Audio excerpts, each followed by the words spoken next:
Good morning, ladies and gentlemen. Welcome to The Progressive. Let's talk about two aspects, or one aspect actually, for the children of new consciousness, which has to do with motivation versus giving direction to them in their life. Now, when I speak of children of new consciousness, just to be reminded once again, we are talking about teens and youth and young adults who are all born after 1987. More so now after 2000, the year 2000. So, what do we do to motivate these kids? That's the question always being asked. Well, first of all, let's look at the word motivation. It comes from the word to move. Move, noun form, becomes motivation, to move. So you want to make them move in a certain direction, certain career paths, certain ways in their life, certain ways of thinking, feeling, acting, doing, etc. The way of being in their life. So who would require motivation? Somebody who's unmotivated. That's an obvious answer. Somebody who's feeling lost, somebody who's feeling defeated, somebody who's feeling unempowered, somebody who's feeling lack of mood to do some certain things in their life. So they stand or sit there paralyzed in their lives. These children of new consciousness, full of a fiery ball of heart-centered energy, they sit there demotivated. They don't find any interest, a sense of listlessness in their life. Being listless, as in there's nothing to go for me in my life, there's nothing to look forward to.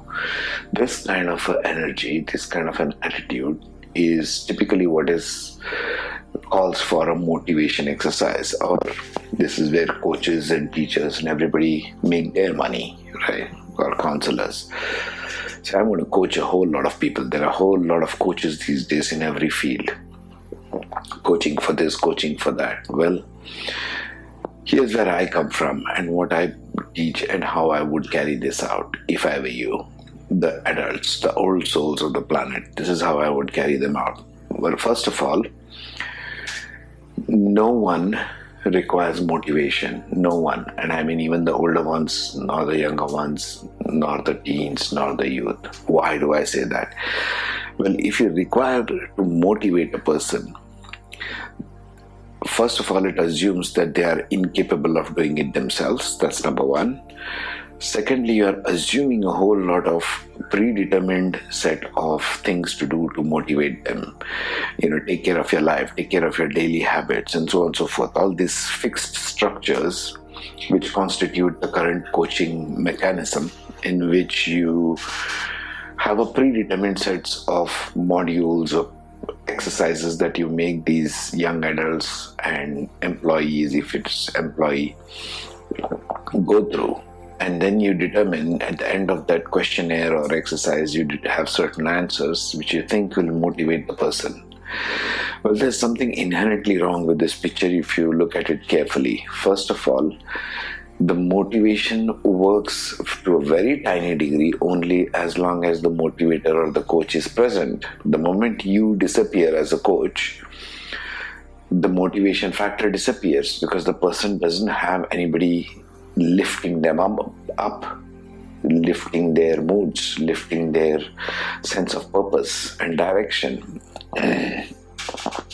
So the moment the coach disappears, the motivation disappears. This is why all motivation exercises become just a marketing stunt, just to get people to come to them again and again.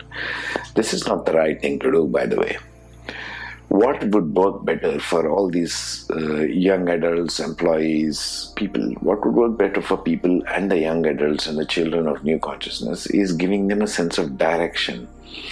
If a person has a direction or a trajectory in their life, they will be motivated by themselves. They don't need you to be present there all the time trying to motivate them into this or that. You give a person a direction, a sense of trajectory, like this is where you would like to go. Would you like to do this? Would you like to do that? And work with what makes sense to them. If certain things make sense to certain people, they will automatically be motivated. This is where I come from, and this is what I found to be true. This is the truth, folks. Motivation really becomes unnecessary for any individual if the person has the right direction, has the right talents for it, has already the inbuilt abilities for it, and all you're doing is drawing them out. All you're doing is making the person see this truth about themselves for themselves. That is the most powerful form of motivation. Not trying to subject them to a whole lot of questionnaires or a whole lot of ways of working, which are predominantly psychological, although I do use psychological models which are good to promote their learning of their own skill sets. So, okay, now we come to how to give them direction. How do we give this people direction in life? Anyone, for that matter. Well, first of all, you got to understand that direction can be given in multiple ways. And direction to have them empower themselves in the area of their career, in the area of their job, in the area of their relationships goes on 3 factors. First factor we can't do much about. The other 2 factors we can do something about. First factor is the socio-economic and the society and cultural factors. Where they are born, how much money they are born into, is their family wealthy or not? Can they afford this and that? Can they afford this form of education? A child on the street, even if he wants to become a surgeon, he cannot become a surgeon simply because he wants to. It's a socio-economic factors. Can he or she afford that kind of education? Because these things cost money. That's the factor we can't do anything about. Now, the other 2 we can do something about, which I use. One is Vedic astrology to determine from the planetary perspective where this motivation would occur automatically. Where this factor of the person automatically liking certain things, having talent for certain things, and doing certain things works for them, and it will continue to work for them because it's their birth chart. It's the natal chart you're working with.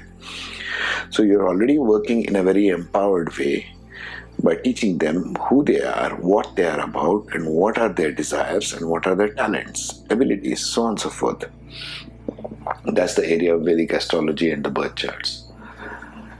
The second one which I use, which complements the Vedic astrology very well, they work together very well, is the psychological model and the questionnaires. I use models like neuro-linguistic programming, which I suggest you use. It's very powerful.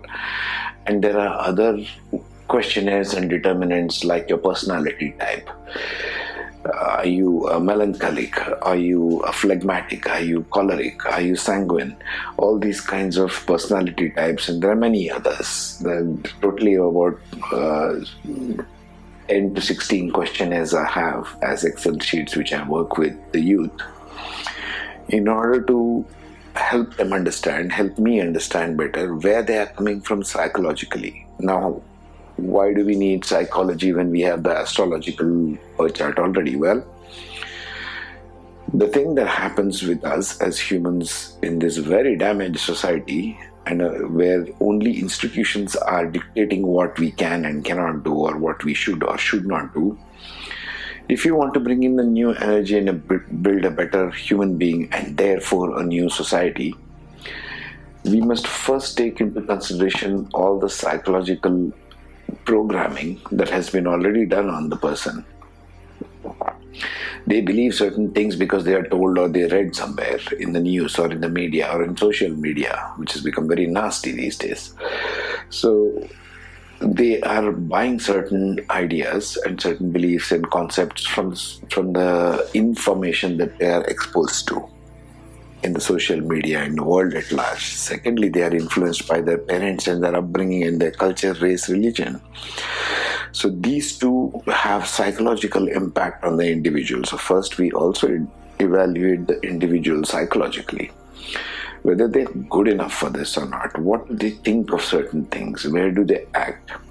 This psychological body, or the psyche body of a person, has a whole set of belief structures and ideas that it considers as important, as valuable, that person values those particular beliefs, ideas, etc. Nothing wrong with valuing something good as long as it works for them.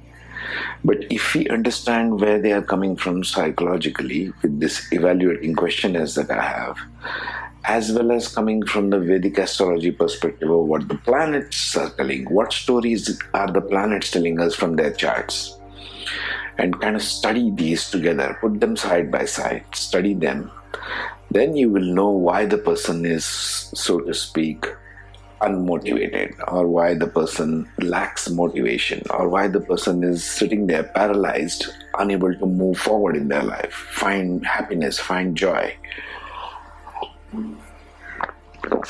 We have to learn to put these two things side by side, not exclude them. Psychology and psychological tools are very useful, I have found, as well as Vedic astrology and that perspective. So it brings us here to two perspectives which I use.